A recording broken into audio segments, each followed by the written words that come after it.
Welcome, guys, to Frontline Football.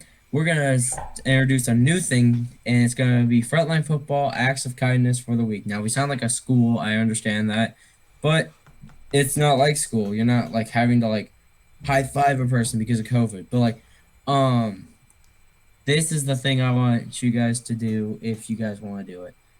Text or call or whatever. Have a conversation with someone that you haven't had a conversation in a long time with. I'm probably gonna do that after this filming session or during this filming session if I feel like it. So yeah, just do that and it'll be fun. Like you get to have an old conversation with someone. But after that, roll the intro.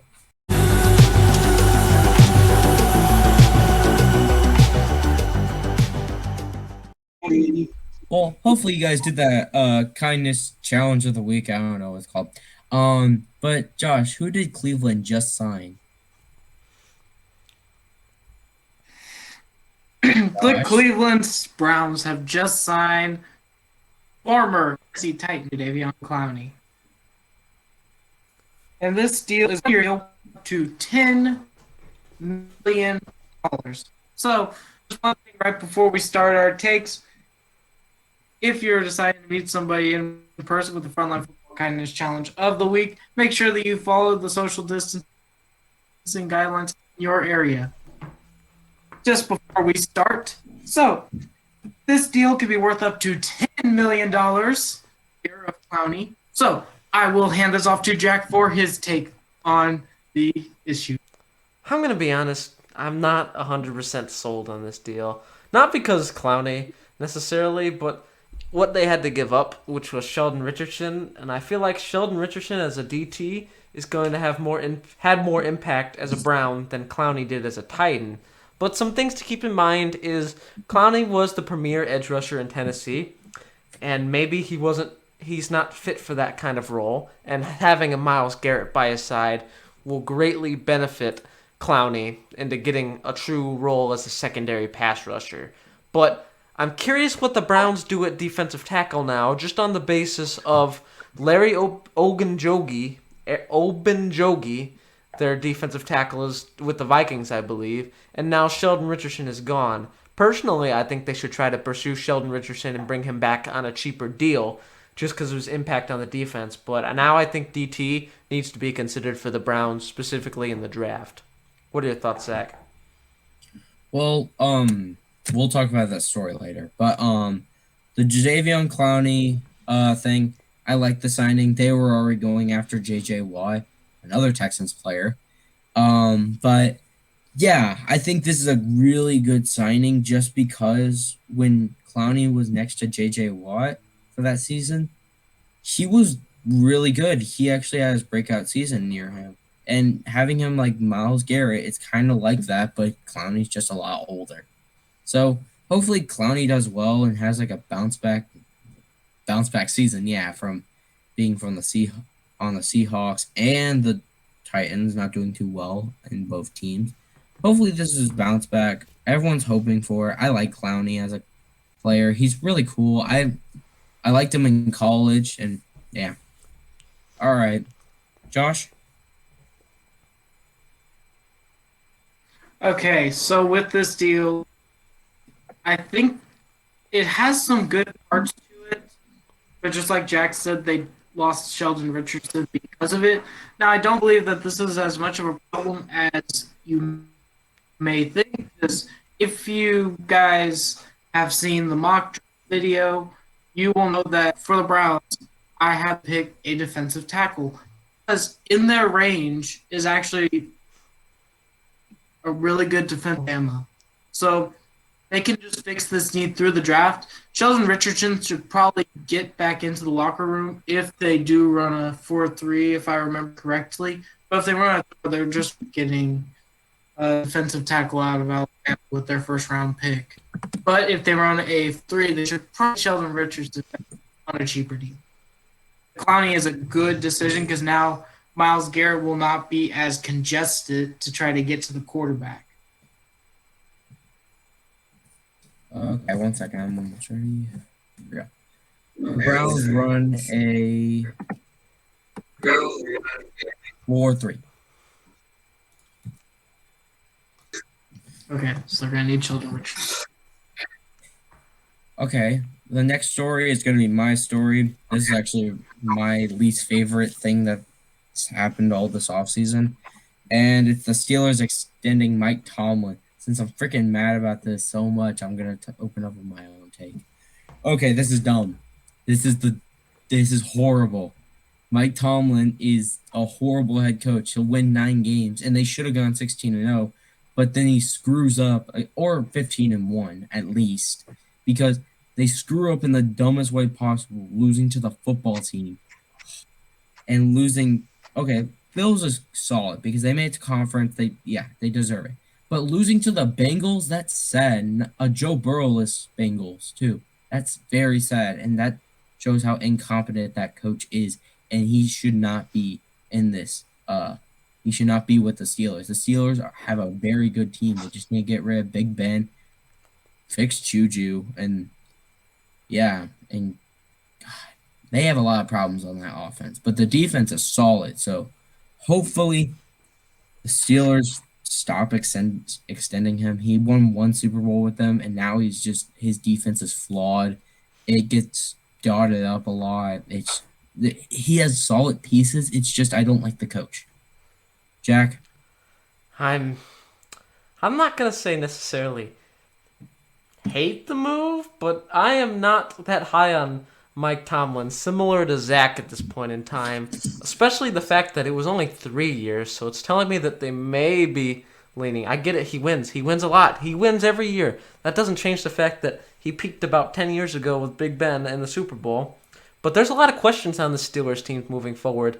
As such, Big Ben's not coming back after this year, so what's going on at quarterback? Who's going to be the future there? The roster's aging a bit on both sides of the ball, so what's going on there? So Mike Tomlin, I think this is the beginning of a timer to end his coaching time there in the Steelers if he's not careful. He's got about 3 years to fix this stuff, and let's say that Steelers do have a franchise quarterback in a year or two, and they are winning playoff games again, then maybe he gets extended again. But let's say that Dwayne Haskins is showing up and it's a complete tire fire since Big Ben disappeared, then Mike Tomlin, I expect you to pack your bags. But overall, I think Tomlin's got a lot to do in these 3 years, and though I think he's going to win games at least, because he always wins. He's a consistent winner in the regular season.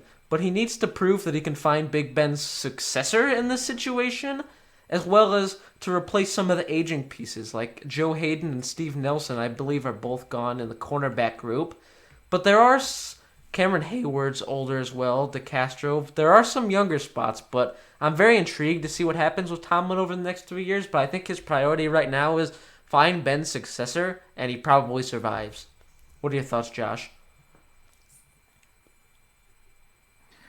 I am not as high on this move as many other people because of one thing. He hasn't shown that he can be a consistent winner.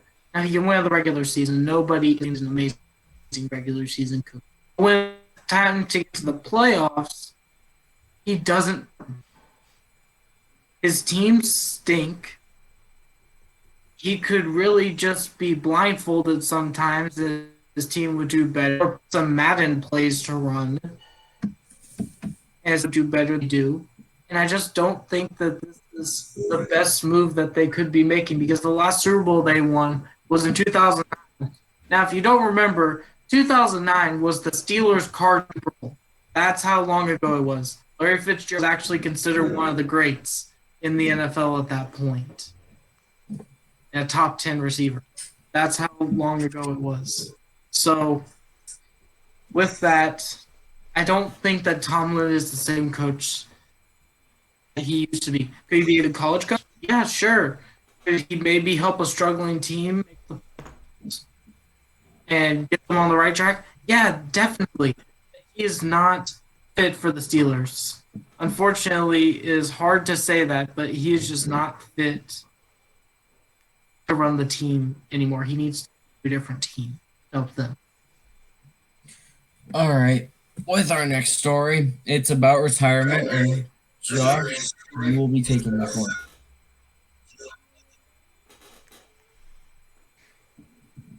We have news come out of the NFL world today. Alex Smith, one of the greatest come to the game, has just retired from playing football. And this is a really sad story here. I'll start us off here. I really just feel that it's also very sad too because it's really almost the end of an era here because besides Matthew Stafford, Carson Palmer was the last pick of a 2000s NFL draft still in the NFL. And this is very sad to see because I was really liking Alex Smith. I remember seeing the game he went down against the Texans on the third anniversary of Joe Theismann's injury, the same injury as Joe Theismann on the same yard line that Joe Theismann had, also missing his left tackle, which Joe Theismann was missing his left tackle also. And it's just it's a very happy and sad moment because he did win comeback player, but he was also starting to get old and his leg was not going to be doing him any favors. So good job, Alex Smith, and I hope you come to coach very soon. And you had a great career. So I will hand this off to Zach for his take. Well, there is one person that I do not hate at all, but I don't actually have any. But he is Alex Smith, and the one person that ruined his career kinda was this man right here, J.J. Watt. I like J.J. Watt as a player. He's on my team now, but I still respect J.J. Watt, and I still really like him as a player. He's nice. He does good things off the field and on the field. But this is not about J.J. Watt and how he kind of messed up Alex Smith's career by, he didn't mean it though. Just Alex Smith had a very bad injury that most players would just say, you know what, I'm done. I would have done that. I would have just said, you know what, I can't recover from this. I am not going back on that football field. I'm surprised he got back on that football field, actually. It's very surprising. I thought he had it forced to retire, so good job on him to come back, and it's a good ending to his career. Jack? I think this is a sad story just because Alex Smith is gone, but I'm very happy that he was able to come back from that such a major setback and weirdly enough be a pretty important part of Washington's strange NFC East title run that happened. He was pretty big impact there. I think what he did for the locker room is going to be he's going to be the unsung hero of establishing a strong culture in Washington for once, as his work ethic and his miraculous comeback did establish a sort of presence in the room. And overall, I kind of thought he was going to take a backup role somewhere, but I guess, I don't know. The leg may not have been feeling good. He may not want to risk it, maybe want to spend time, but it was a good 16 years for Smith. And he had his moments, but great career is coming to an end. I wish him the best of luck in retirement. I don't think he's a Hall of Famer, though. Just saying. Yeah. That's the sad thing. All right. Well, Jack, now we're going to be talking about the Browns again, but this is going to be another defensive player. Jack, go ahead and talk about it. So the Browns had to cut their defensive tackle, Sheldon Richardson. So, Josh, I'll let you open this one up. What are your thoughts? Like I said with the Clowney move, I think that if they can bring back Sheldon Richardson, just help that 4-3 defense and get that guy out of Alabama who plays defensive tackle with their pick, I think that they're going to be solid here.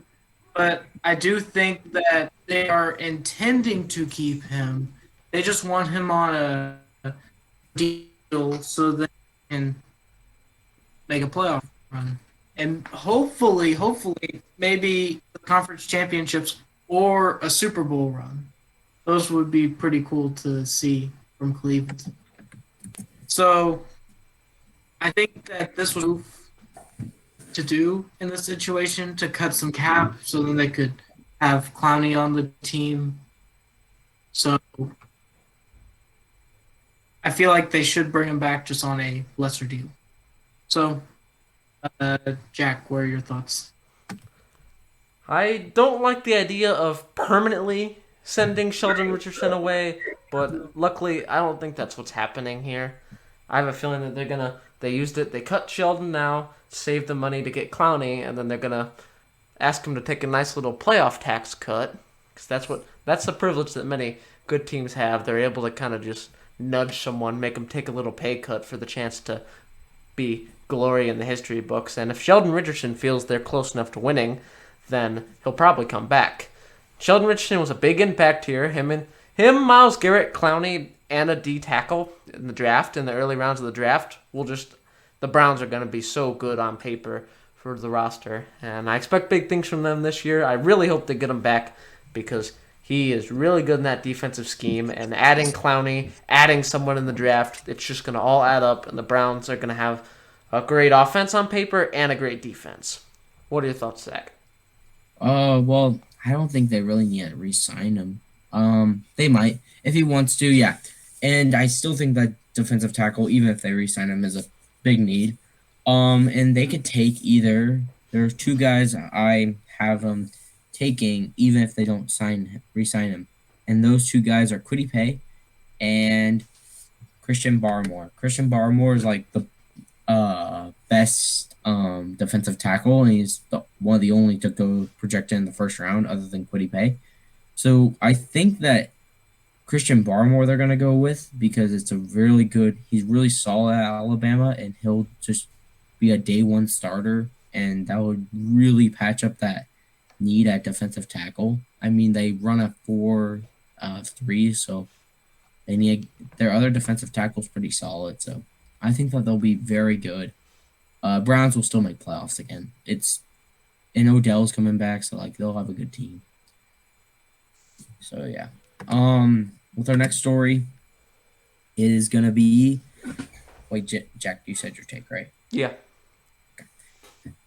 All right. Well, I'll be taking this one again. I'll be taking another story, and it is gonna be trade downs.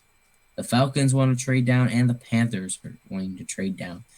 I'm gonna hand this one off to Jack. Yeah. So the NFC South is looking for trade downs. So I'm gonna go over Panthers first, then Falcons. First Panthers.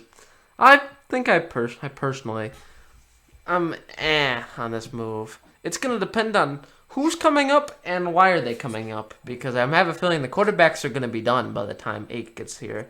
So that's gonna be interesting to see who comes up for Carolina. If I'm Carolina personally, if the board falls in a way and I don't like anyone on the board, then yeah, easily trade down. But if there's a Rashawn Slater on the board, I think you definitely have to consider it. At some point, get a left tackle for Sam Darnold. Get him another nice franchise left tackle. But overall, I think the Panthers, this makes a lot of sense. As for Atlanta, similar thing. If you're not interested in a quarterback and you don't really, really want Kyle Pitts, then there's no reason not to trade out. This is a QB-heavy draft where you happen to not be interested in one. So someone's going to be throwing a bunch of picks at you to hop some people. That's going to happen when it comes to QB need in the draft. It happened every year. People trade up to get some of these QBs. In a deep draft like this, if you're not getting a quarterback and you don't want Kyle Pitts, then don't stay at 4. I think you could get a lot of value, especially for the Falcons who may need some work on defense as well. But then you come to the question of how long is Matt Ryan going to play and how much trust do you have in him as an organization? Because I tell you what, Justin Fields or Trey Lance coming in a year or two after Matt Ryan's gone is really intriguing because you don't know if you're going to be here again in this deep class at 4. So it's a bit of a dilemma for the Falcons, but it just depends on your feelings towards Matt Ryan. If you love Matt Ryan, it's like, oh, he's going to play another 4 years, then by all means trade down, add stuff to your roster. But I think at this point, if not Wilson will be gone at 2. Fields or Lance happen to be there at 4. I think it's a hard pass, but Falcons, do your thing. You got a lot of holes to fill, but that's an interesting draft time story to come. What are your thoughts, Josh? I think with the Falcons actually trying to trade down, but I think the Panthers are their pick and see how the board. But what they're trying to do right now is say that they're interested in a trade down to get these teams to get ready their offers for draft day. So then if the board doesn't fall how they want it to fall, because I believe that they're still ready to pick a prospect, but I think that their prospect is maybe going to go at 7 or 6. So they're saying, like, hey, we're interested, but may want to trade down. So that's something that I think is what the Panthers are doing. The Falcons, I think that they're really going to get a lot of value in the first rounds or later rounds of this draft, and just get some really good value so that they can build up the team to maybe be like Atlanta in 16 when they went to the Super Bowl. Yeah. So, yeah. Zach, what are your thoughts on this? Well, with the Atlanta stuff, I think it's really smart to trade down. With the Atlanta stuff, I think it's oh god. Okay, well the echo just happened. That's kind of cool. Okay. Well, we've been having that echo problem for a little bit. So, okay, the Atlanta stuff. It's smart because they want defensive players. They're trying to work on a defense right now, and I think trading down is the best situation because the best guy on that board right now is Patrick Surtain, and he's a corner, and I don't think that they're gonna go corner at 4.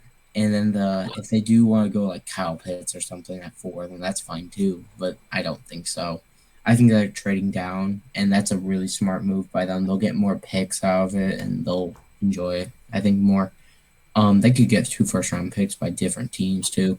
But the problem is if they don't take a QB this year, this is such a good draft for QBs. Like this has the most depth in QBs ever. But there's also some upside to this. They could take just Kellen Mond at like what? In like the 3rd, 4th round-ish. Like Kellen Mond's a solid player. There's like a few problems. His footwork and his throwing motion is a little weird. But Phillip Rivers had a weird throwing motion. He still made a really good career out of it. And then with Panthers, I think this is a very smart move. If you see the mock draft before you see this video, or if you see if you see this video, then go check out the mock draft because I have them taking Micah Parsons, and that is such a big reach. But they're like trading down like the Patriots or something like that. Micah Parsons is such a solid pickup at that spot that it looks really good, especially on my mock draft. But yeah, I think it's I think the Panthers should go defensively because they haven't had a linebacker since Luke Kuechly or something like that. So like, yeah, that's just my idea on it. You'll see my take why I chose defensive for them during the mock draft, but I think it's great that they are thinking about trading down because their defense is not looking good. Their offense is fine. I mean, they could work with what they got right now. All right. Well, did everyone say their take? Yes. All right. Well, that does it for our video today. Remember to do that kindness challenge if you want. And if you want, say like if you do want to meet this person like in person, just be safe. We're not trying to get you guys COVID. If you guys want to wear a mask while talking to them, that's all right. Just have a conversation with someone because it will be nice. I think they'll enjoy it and you'll enjoy it. So, yeah. Josh, if they like the video, what should they do? If you like what you saw here, don't hit